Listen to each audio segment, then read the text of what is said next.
국민 여러분 안녕하셨습니까? 인도 태평양 전략연구원의 최수용입니다. 자, 오늘은 크리스마스 이브입니다. 2024년 12월 24일 가족들끼리 도란도란 모여 앉아서 예수님 오신 날을 축하하고 또 2000년 전에 예수님이 오셨던 그 날을 기억하면서 어떻게 하면 좀 이 지구에서의 삶이 아름다워질 수 있을까? 다들 가족끼리들 아마 여러 가지 웃음꽃 피는 이야기들이 아마 지금 이 시간에는 많이 나올 것 같습니다. 자, 지난 6월 27일이었던가요?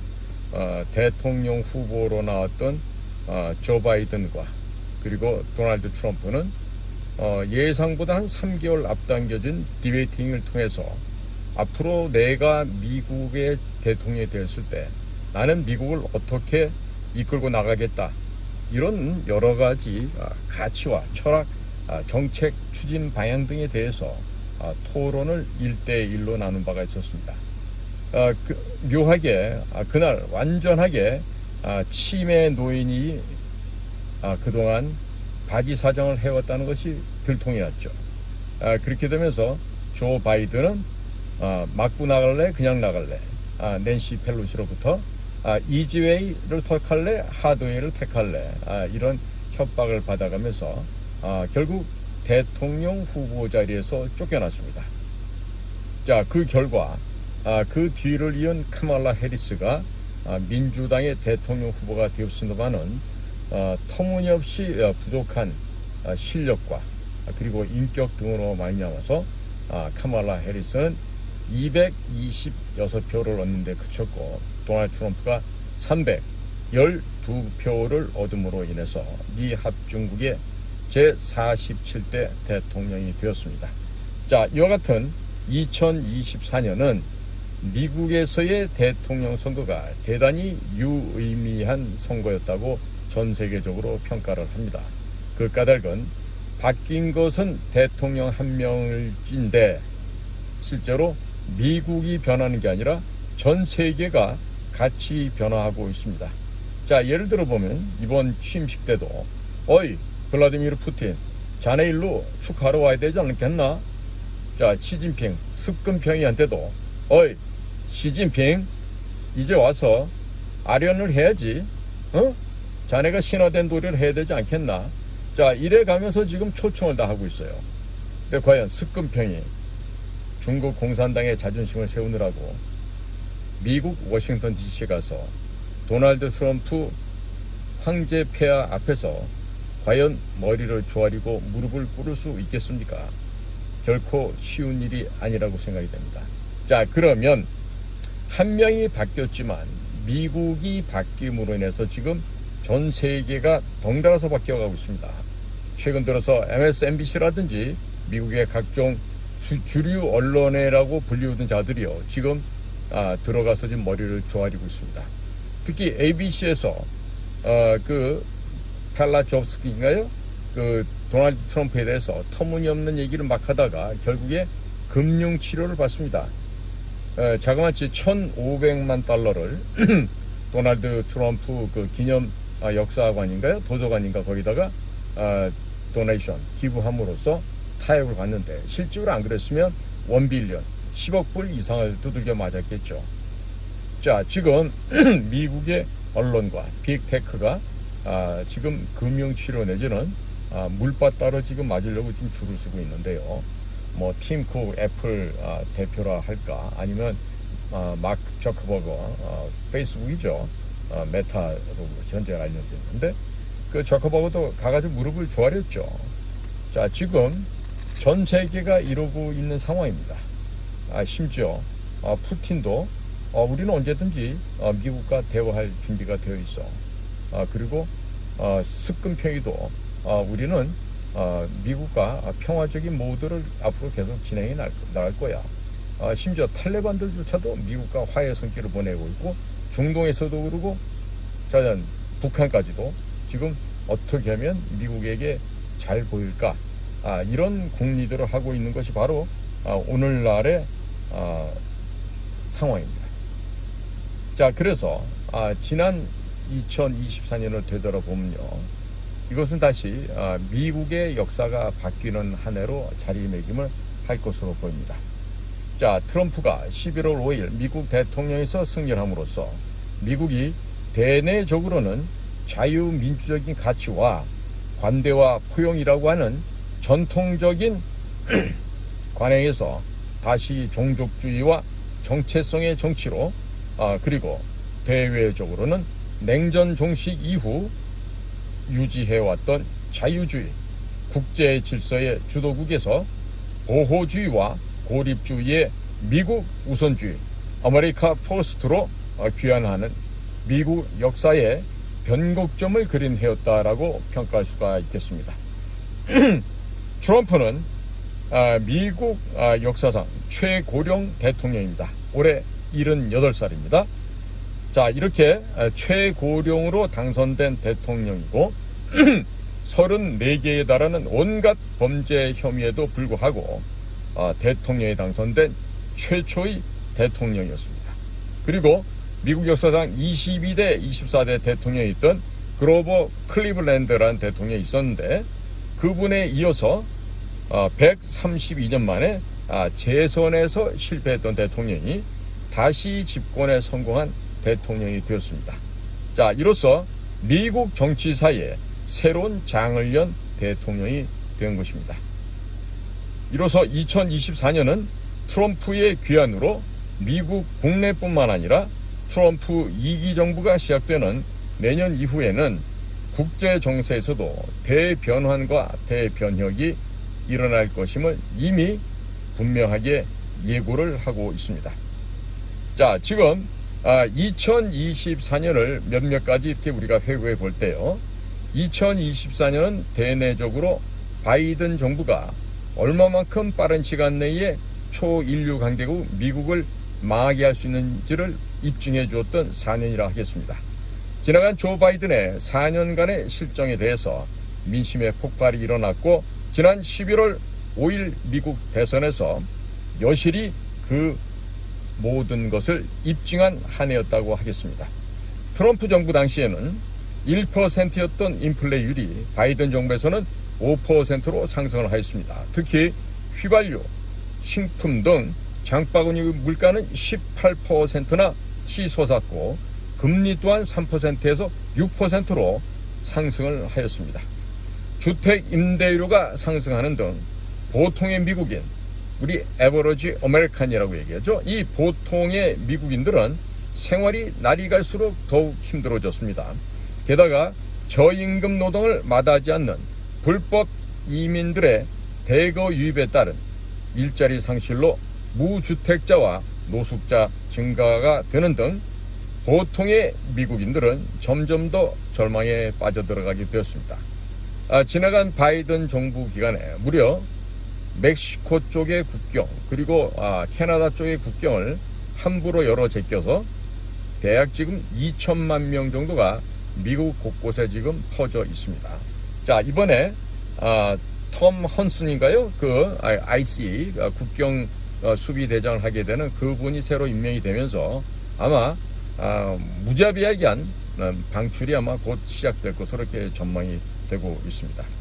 자, 이렇게 국내 사정이 날이 갈수록 어려워지고 힘들어지는 가운데에서 우크라이나에서의 전쟁과 이스라엘 하마스 간의 전쟁 등 두 곳에서의 전쟁에 국민들은 피로감이 쌓여가게 되었습니다. 그래서 지금 우크라이나와 이스라엘에 대한 지원을 지속하고자 하는 바이든 정부에 대한 반발 그리고 불만들이 고조되어 갔습니다. 자, 이러한 미국인들의 민심은 각종 여론조사에서도 그대로 나타났습니다. 6월 14일 발표된 퓨 리서치 센터 여론조사 결과 바이든 정부에 대한 신뢰도는 역대 최저치였던 22%, 그리고 7월 15일 발표된 갤럽 여론조사에서는 28%로 나타났고 9월 27일 발표된 NBC 뉴스 여론조사 결과 미국인 65%가 미국이 잘못된 방향으로 가고 있다라고 응답을 하였습니다. 그리고 11월 4일 발표된 입소스 설문 여론조사에서도 64%가 미국이 잘못된 방향으로 가고 있다고 응답하였습니다. 11월 7일 발표된 NBC 뉴스 여론조사 결과 미국인 68%가 경제가 트럼프 정부 때보다 나빠졌고 자신이 가난해졌다고 응답을 하였습니다.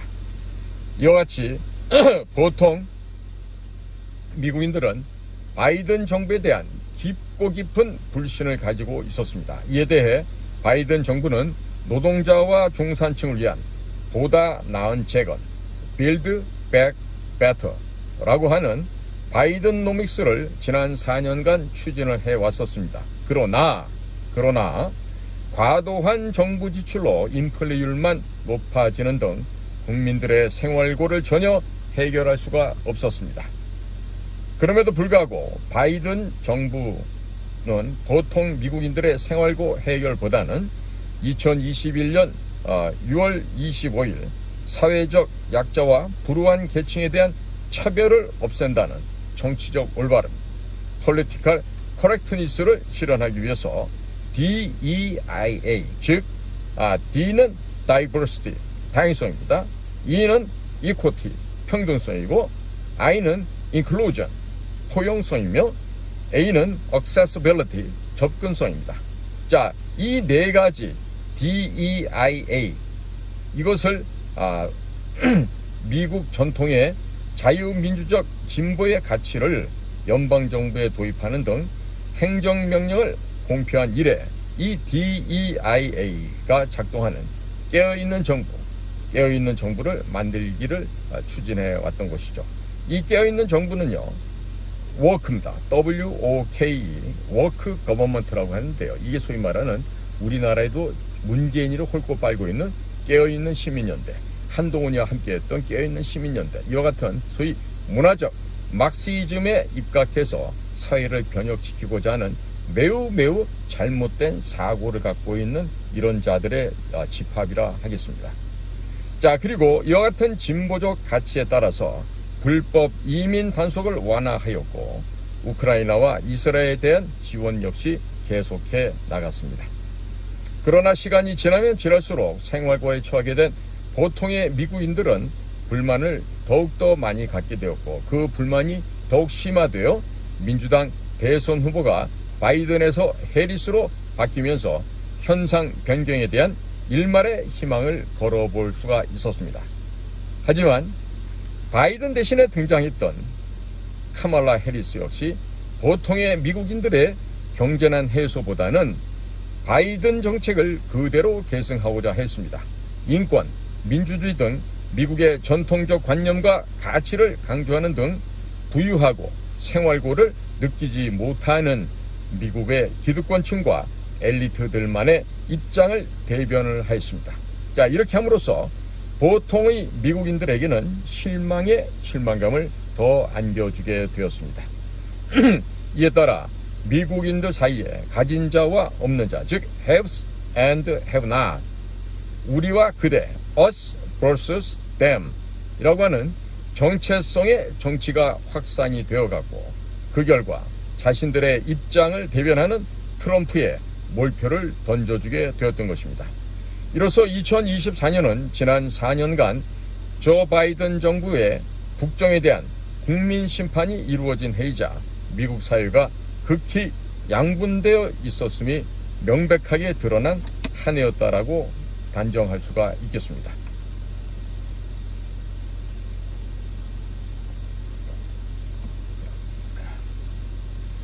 또한 2024년은 대외적으로도 바이든 정부가 자유주의 국제 질서를 지키기 위한 노력에도 불구하고 국제 무대에서 관심 밖으로 밀려나는 아주 굴욕적인 한 해가 되었습니다. 바이든 정부는 우크라이나에 대한 지원을 지속하는 가운데 북한의 우크라이나전 참전에 대응하여 우크라이나에게 그간 금지해왔던 미국산 장거리 미사일 ATACMS로 러시아 본토 타격을 11월 17일 허용하였습니다. 그렇게 함으로써 푸틴에게 강력한 경고를 하는 한편 중재를 통해서도 이스라엘과 이란의 대리 세력인 헤즈볼라 간의 휴전을 11월 27일 날 이끌어내는 등 새로운 악의 축 견제 노력을 강화했습니다. 이 새로운 악의 축은 New Axis of Evil이라고 하는 또 다른 외교 용어가 되겠습니다. 그러나 시진핑과의 마지막 정상회의가 11월 16일 APEC 정상회의에 있었고, 그리고 페루 리마에서 APEC 정상회의, 그리고 G20 정상회의가 브라질 리오데자네이루에서 있었습니다. 그러나 그곳에서 이미 도널드 트럼프의 귀환으로 말미암아 바이든 정부는 관심 밖으로 밀려났고 아무런 성과도 거두지 못하였으며 국제 무대에서 아주 쓸쓸하게 퇴장하는 그런 정말 늙은 사자의 죽음을 맞이하는 그런 아주 비참한 뒷모습을 보여주었습니다. 자, 이상과 같이 2024년도 미국 정세를 회고해 볼 때 내년 2025년 미국 정세를 다음과 같이 전망해 볼 수도 있을 것 같습니다. 무엇보다도 2025년 1월 20일 취임식을 하고 1월 21일 출범하는 트럼프 2기 정부가 바이든 지우기를 본격화할 것으로 보입니다. 바이든 지우기를 영어로 anything but Biden이라고 얘기하죠. 자, 이 바이든 지우기를 본격화하면서 국정 전반에 걸쳐서 대변환이 일어날 것으로 전망이 됩니다. 먼저 도널드 트럼프는 대대적인 정부 개혁에 나설 것으로 전망이 되는데 대선 과정에서 늘 외쳐왔던 내부의 적, the enemy within, 이 바로 미국을 망치고 있다고 하였습니다. 즉 이렇게 내부의 적이 미국을 망치고 있다면서 나라를 구하기 위해서는 이들을 제거할 것임을 곳곳에서 공언해 왔다는 점에서 정부의 즉 페더럴 거버먼트 전 부처에서 자신의 반대하는 공무원들에 대한 대대적인 숙청을 개시할 것으로 추진할 것으로 지금 보여집니다. 특히 바이든 정부가 DEIA라고 하는 이 정치적 올바름을 명분으로 해서 성전환을 허용하는 트랜스젠더, 그 다음에 다양한 인종 프로그램 등으로 교육부, 국방부 등의 본래의 기능을 마비시켰습니다. 그러므로 올바른 교육과 군사 준비 태세를 붕괴시켰다는 점을 들어서 교육부를 폐지하고 국방부에 대한 대대적인 개혁을 추진할 것입니다. 바로 그 국방부의 개혁 추진 담당자가 바로 피트 헤그세스가 되겠죠. 또한 바이든 대통령이 12월 1일 이권 개입 등 혐의로 재판을 받고 있었던 아들 헌터 바이든을 사면해 줬습니다. 자, 이것을 구실로 해서 사법 체계가 부패하고 정체화되어 있다면서 트럼프 자신을 기소했던 검사를 비롯하여 관련 공무원들의 대거 해임 등 바로 법무부 그리고 FBI 등에 대한 대대적인 숙청에 나설 것으로 전망이 됩니다. 자, 이런 가운데 인공지능, AI 등 첨단 기술이 지배하고 있는 시대의 변화에 부응하기 위해서 혁신 기업가 일론 머스크를 수장으로 정부 효율부 DOGE라고 그러죠. Department of Government Efficiency, 이 정부 효율부를 앞세워서 연방정부 전 부처에 걸쳐서 예산과 인원 감축을 포함하여 기존에 방만했던 시스템과 규제를 개혁하고 구습을 타파하는 등 대대적인 정부 혁신을 통해서 국가 경쟁력 강화를 도모할 것으로 예상되고 있습니다. 외교 안보에서는 트럼프 2기 정부가 가치 및 동맹이라는 기존의 이런 미국의 이익을 우선시하는 이런 것보다도 이전에 중요시했던 가치, 동맹, 이것보다는 미국의 이익을 더욱더 우선시하는 미국 우선주의, 아메리카 퍼스트, 이 주의에 따라서 북대서양 조약기구, 네이토 등 동맹국들에게 안보 분담을 증액하는 한편 역할의 확대를 강력하게 요구해 날 것으로 전망됩니다. 그리고 미국의 불필요한 전쟁에는 개입을 피하고 미국 국익에 대한 위협에는 직접 개입한다는 선택적 개입주의, 즉 신고립주의 정책을 전개해 날 것입니다. 지금 어저께인가요? 파나마 운하를 운영하고 있는 파나마에 대해서 아주 무시무시한 지금 경고를 내리고 있죠. 그러니까 앞으로 말 안 듣고 멋대로 하면은 무력으로라도 진압해버리겠다. 지금 이 뜻을 지금 분명히 밝히고 있습니다. 그러니까 우리나라도 이렇게 변화하는 이 국제 환경에 빨리빨리 적응 못하면요, 결국에 낙오자가 될 수밖에 없음을 우리가 깨달아야 될 것입니다. 자, 이래서 집권하게 되면은 24시간 내에 우크라이나 전쟁을 종전시키겠다고 하는 기존의 언행처럼 우크라이나에 대한 지원 중단, 그리고 푸틴과의 협상을 모색하는 한편, 중동에서도 이스라엘에게 하마스와의 종전 압박을 강화하면서 사우디와 이스라엘 간의 수교를 통한, 보통 에브라함 협정이라고 얘기하지 않습니까? 이를 통해서 이란 견제를 적극적으로 추진하는 등 유럽과 중동 내에서 균형을 통한 안정을 도모할 것으로 전망이 됩니다. 그리고 이 양 지역에서 점점 손을 떼어내고 최대 위협 국가인 중국 견제에 모든 역량을 집중해 나갈 것으로 전망됩니다. 트럼프는 중국 견제를 위해서 힘을 통한 평화, Peace through Strength, 이 힘을 통한 평화 기치 하에 군사력, 특히 해군력을 강화하면서 한국, 일본, 호주 등 인도 태평양 지역 내 동맹국들에게 방위 분담 증액을 통한 대중 견제 역할 확대를 요구하는 등 일기 정부 때 자신이 수립한 인도 태평양 구상을 강화해 나갈 것으로 보입니다. 자, 우리에게도 미중 간의 무기 경쟁이 아닌 한국과 중국 간의 한중 간의 무기 경쟁을 통해서 중국을 꼬꾸라뜨리고, 그리고 필리핀 일대에다가 대한민국 군사시설 기지를 확충함으로써 동지나 남자나의 평화적인 항로를 확보하는 한편, 필리핀 그리고 베트남을 조종해서 중국을 뒤에서 때려잡는 이와 같은 고도의 전략 전술을 실시할 필요가 있겠습니다. 자, 그래서 경제 통상 면에서 보면요, 트럼프 2기 정부는 미국 우선주의, 아메리카 퍼스트 기조 하에서 미국 노동자들을 위한 공정한 무역, 그리고 공정한 부담을 내세우면서 10%에서 20% 보편적인 기준 관세, 그리고 중국에 대해서는 60% 관세를 부과, 그리고 제조업의 리쇼링, 미국으로 돌아오는 거죠. 그리고 미국에게 불공정하다고 주장해온 인플레이션 감축법 IRA, 그리고 반도체 과학법, 인도 태평양 경제 프레임워크 IPEF 폐기 등 강력한 보호주의 통상 정책을 추진했던 마당은 작게 하지만 담장은 높게라고 하는 스몰 야드 하이 펜스, 즉 첨단 기술 등 미래를 결정지을 수 있는 주요 첨단 혁신 분야에서는 교류를 차단하되, 통상적인 산업 분야는 무역 및 교류를 지속하는 중국과의 위험 감소, 디리스킹을 넘어서 대선 공약에 따라 중국에 대한 최혜국 대우 및 항구적 정상 무역 관계를 철회할 것으로 예상이 됩니다. 여기서 최혜국 대우라고 하는 것은요, MFN입니다. Most Favored Nation Treatment, 이게 되겠고요. 그리고 항구적 정상 무역 관계는요, PNTR이랍니다. Permanent Normal Trade Relations. 이 모든 것을 철회해버린다는 것입니다. 누구에 대해서? 중국에 대해서.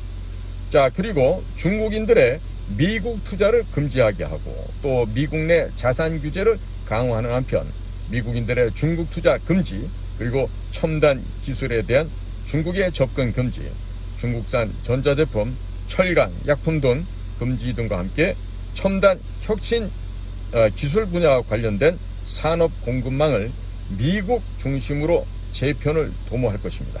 그리고 보다 광범위한 결별이라고 할 수 있는 탈동조화, 디커플링, 이 디커플링을 적극 추진해 나갈 것으로 전망이 되고, 이에 따라 상호 보복 관세와 공급망 붕괴 등 보호주의 확산으로 글로벌 통상 환경은 악화되고 세계 경제는 침체에 빠질 가능성도 점차적으로 높아질 것이라고 전망이 됩니다.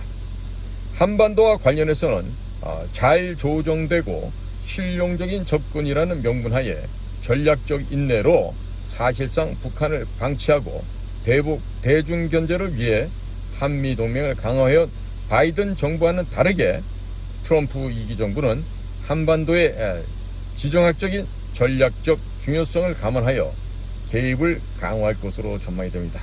먼저 한미 동맹과 관련하여 트럼프가 한국을 머니머신이라고 부른 점을 감안해 볼 때 우리에게 방위비 분담금 대폭 증액을 요구한 한편 대중 견제에 동참하도록 압박을 가해올 것입니다. 이 기회를 활용해야 됩니다. 그리고 북한과 관련돼서 트럼프가 대선 과정에서 김정은과의 어떤 일종의 브로맨스를 과시를 해왔죠. 그래서 1기 정부 때 대북 협상을 담당했던 알렉스 웡 이 사람을 국가안보 부보좌관으로 발탁을 했습니다. 평소 미북 정상 외교 필요성을 강조해왔던 또 다른 외교관 전 주독 대사 리처드 그리네를 북한 업무를 포함한 특수 임무를 담당하는 대사에 임명을 하였습니다. 굉장히 우리가 주의 깊게 봐야 됩니다. 그리고 북한의 우크라이나 전 참전을 계기로 해서 밀착되어 가고 있는 북러 관계에 반해서 소원해지고 있는 북중 관계 등을 감안해 볼 때 우크라이나 전 조기 종전 유도 그리고 중국 포위를 위한 해칭 전략 즉 해칭 스트래티지 차원에서 김정은과의 정상 외교를 추진해 나갈 것입니다. 이미 중국은 김정은을 제거하기 위한 작전에 들어갔어요. 뭐냐? 바로 북한을 탈출해서 넘어온 탈북자들에게 과거에는 낚싯바늘이나 포승을 해서 북으로 넘겼는데요. 지금은 안 그러고 임시 거류증을 준다 그럽니다. 중국 지역에 살 수 있게 해준다는 얘기죠. 이렇게 되면 북한 인민들의 북한 주민의 절반 이상이 앞으로 중국으로 다 빠져나갈 것으로 전망이 됩니다. 이러면서 김정은을 조기에 제거하고자 하는 중국 국가안전부 중심의 대북 김정은 제거 공작이 현재 진행 중에 있다는 점을 말씀드립니다. 자, 이상 살펴본 것처럼 트럼프의 귀환으로 말미암아 미국은 이전과는 전혀 다른 미국이 되어갈 것입니다. 그리고 새로운 시대에 획을 긋는 획기적인 사건으로 변곡점을 만들어 나갈 것입니다. 대내적으로 기득권층과 보통 미국인들 간 대립과 분열이 심화되는 등 자유와 포용과 관대라는 전통적인 관행이 사라지면서 양극화가 심화되어 왔었습니다. 자, 양극화가 앞으로도 계속해서 더 심화될 것으로도 전망이 됩니다. 그리고 대외적으로 미국 우선주의에 따른 거래적 고립주의와 보호주의가 강화되면서 냉전 종식 이후에 미국이 주도해왔던 자유와 인권, 법의 지배, 공동 번영을 기반으로 하는 자유주의 국제 질서가 종식이 될 것입니다. 자, 가치보다는 이익을 앞세우는 각자 도생의 시대가 돌아야 할 것입니다. 결론적으로 트럼프의 귀환으로 인해서 2025년부터는 미국과 세계는 예측 가능과 안정의 시대에서 불확실성과 혼돈의 시대로 진입해 들어갈 것으로 전망이 됩니다. 자, 우리로서는 역사의 소용돌이 속에서 새로운 질서를 찾아가는 격변의 시대를 맞이하게 되는 것입니다. 그런 것만큼 우리는 위기를 기회로 만들어야겠습니다. 그리고 대한민국의 국익을 극대화할 수 있는 정교하고도 치밀한 대응 전략을 명확하고 분명하게 마련해서 추진해 나가야 될 것으로 판단이 됩니다. 자, 국민 여러분, 오늘은요 미국의 변화를 중심으로 해서 내년도에 우리가 앞으로 어떤 일을 해야 될 거고 미국의 변화에 우리가 어떻게 대응해 나갈 것인지에 대해서 간략하게 설명을 드렸습니다. 경청해 주셔서 감사합니다. 저는 인도태평양 전략연구원 최수용입니다. 감사합니다.